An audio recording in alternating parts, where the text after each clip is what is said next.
नमस्कार दोस्तों, स्वागत है आपका ग्राइंडिंग सक्सेस चैनल पर। आज इस वीडियो में हम भारत के नियंत्रक एवं महालेखा परीक्षक, जिन्हें कैग यानी controller and auditor general of India भी कहा जाता है, के बारे में पढ़ेंगे। तो देखिए, भारतीय संविधान के भाग 5 के अनुच्छेद 148 में नियंत्रक एवं महालेखा परीक्षक के पद के बारे में बताया गया है। तो जो हमारा भारतीय संविधान है उसके भाग 5 के अनुच्छेद 148 में जो नियंत्रक एवं महालेखा परीक्षक के पद के बारे में बात की गई है। और यह कैसा पद है? यह एक संवैधानिक पद है। ठीक है, तो भारतीय संविधान का भाग 5 का अनुच्छेद 148 में नियंत्रक एवं महालेखा परीक्षक के पद के संबंध के बारे में बताया गया है और यह एक संवैधानिक पद है।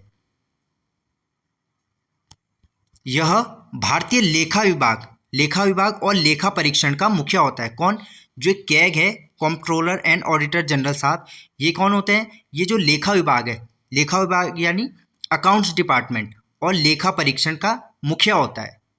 ठीक है, लेखा परीक्षण यानी ऑडिटर, लेखा विभाग हो गया, अकाउंट्स डिपार्टमेंट, और यहाँ पे लेखा परीक्षण से मतलब है ऑडिटर। ठीक है, ऑडिट करते हैं। तो यह भारतीय लेखा विभाग और लेखा परीक्षण का मुखिया होता है।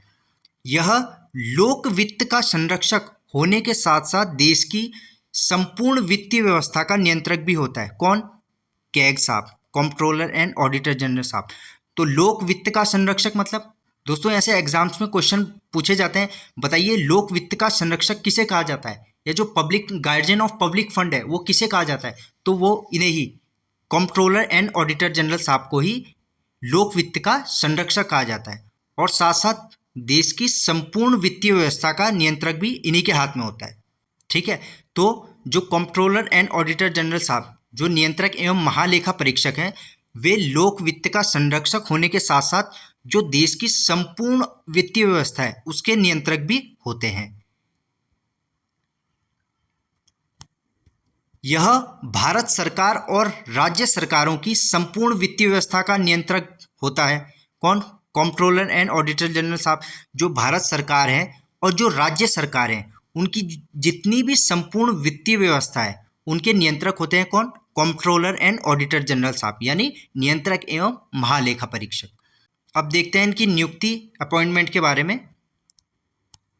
तो देखिए, जो ये कैग है, जो ये कंट्रोलर एंड ऑडिटर जनरल साहब हैं, इनकी नियुक्ति कौन करता है? तो भारत के नियंत्रक एवं महालेखा परीक्षक यानी कैग की नियुक्ति राष्ट्रपति द्वारा की जाती है। ठीक है, तो जो राष्ट्रपति महोदय हैं वही नियंत्रक एवं महालेखा परीक्षक की नियुक्ति करते हैं। देखते हैं इनके कार्यकाल के बारे में। इनका कार्यकाल कितना है, इनका टेन्योर कितना है? तो भारत के जो नियंत्रक एवं महालेखा परीक्षक हैं इनका कार्यकाल 6 वर्ष या 65 वर्ष की आयु तक होता है, जो भी पहले हो। तो 6 वर्ष या 65 वर्ष की आयु, तो 6 वर्ष माने, देखिए, मानो कोई व्यक्ति बना ही 58 साल की उम्र में इस पद पे आया है, नियंत्रक एवं महालेखा परीक्षक पद पे आया है, तो 58 में 6 जोड़ दीजिए तो 64। तो 64 की एज में उस पद से हट जाएगा, रिटायर हो जाएगा। क्यों? क्योंकि 6 साल हो गए। यदि कोई बना ही 63 की एज में, तो उसके पास फिर 6 वर्ष नहीं बचते, उसके पास ये, उसके साथ ये 65 वर्ष वाला ऑप्शन जाएगा। मतलब वो 2 साल के लिए बना है, 65 वर्ष की एज में वो रिटायर हो ही जाएंगे। ठीक है, तो जो भी इनमें से पहले हो। तो ये हो गया कैग का कार्यकाल। इसके संबंध में और बातें देखिए।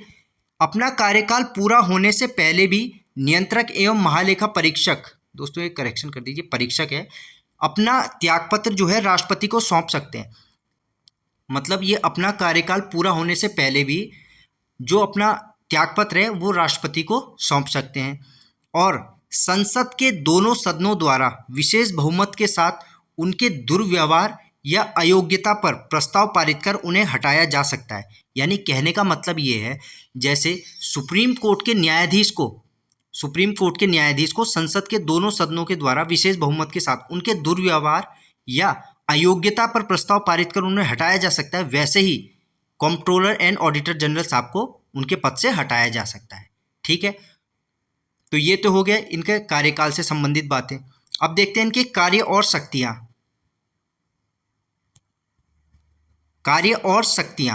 CAG, controller and auditor general, Bharat सरकार और राज्य सरकार के पैसों का लेखा जोखा जांचते हैं। इनका कार्य क्या है, इनकी शक्तियां क्या है? देखिए इनका कार्य क्या है, ये जो भारत सरकार है और जो राज्य सरकार है, इनके जो पैसों का लेखा जोखा है उसे जांचते हैं और उन पर रिपोर्ट बनाते हैं। ये इनका काम है। कैग यानी कंट्रोलर एंड ऑडिटर जनरल साहब भारत की संचित निधि, प्रत्येक राज्य की संचित निधि और प्रत्येक संघ शासित प्रदेश, संघ शासित यानी केंद्र शासित प्रदेश जहां पर विधानसभा हो, इनसे सभी व्यय संबंधी पैसों का ऑडिट करता है। कौन करता है? कंट्रोलर एंड ऑडिटर जनरल साहब। आगे देखते हैं, सरकार को जो पैसा टैक्स या अन्य माध्यमों से प्राप्त होता है, इसका लेखा जोखा भी रखते हैं। कौन?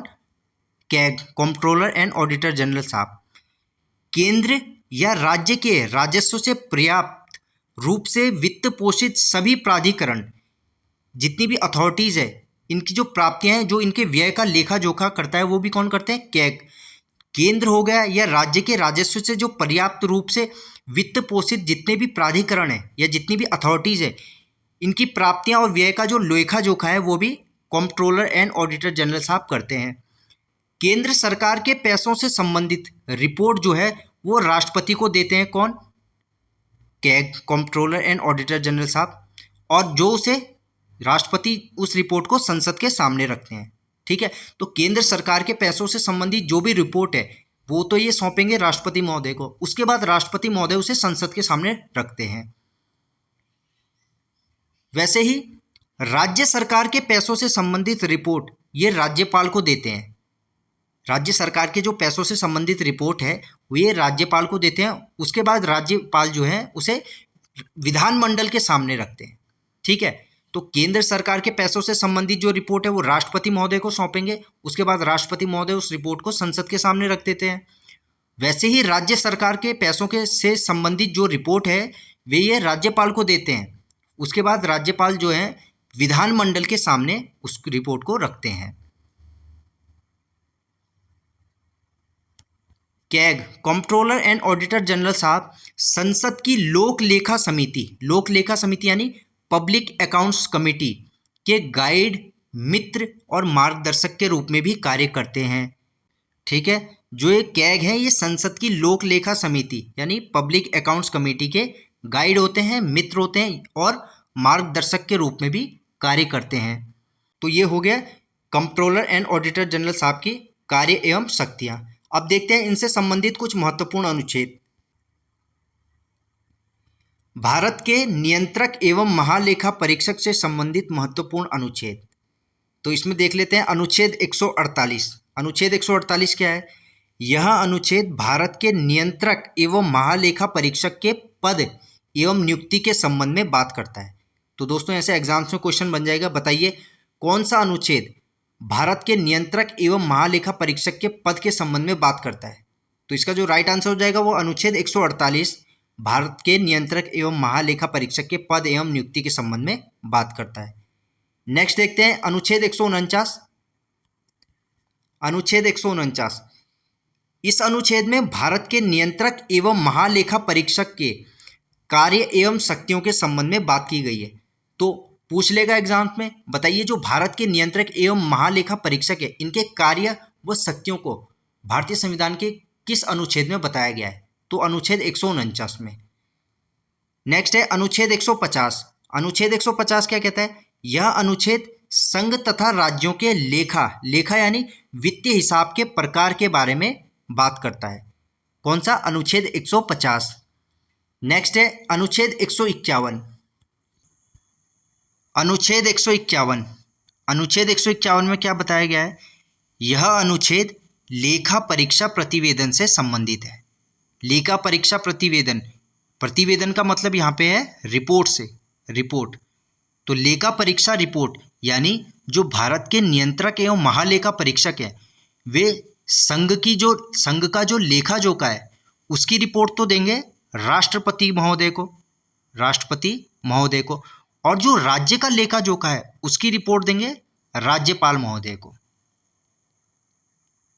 ठीक है, तो इस संबंध में बात की गई है अनुच्छेद 151 में। तो दोस्तों ये थे भारत के नियंत्रक एवं महालेखा परीक्षक से संबंधित कुछ महत्वपूर्ण बातें। मिलते हैं आपसे ऐसी एक और वीडियो में एक नए टॉपिक के साथ। धन्यवाद।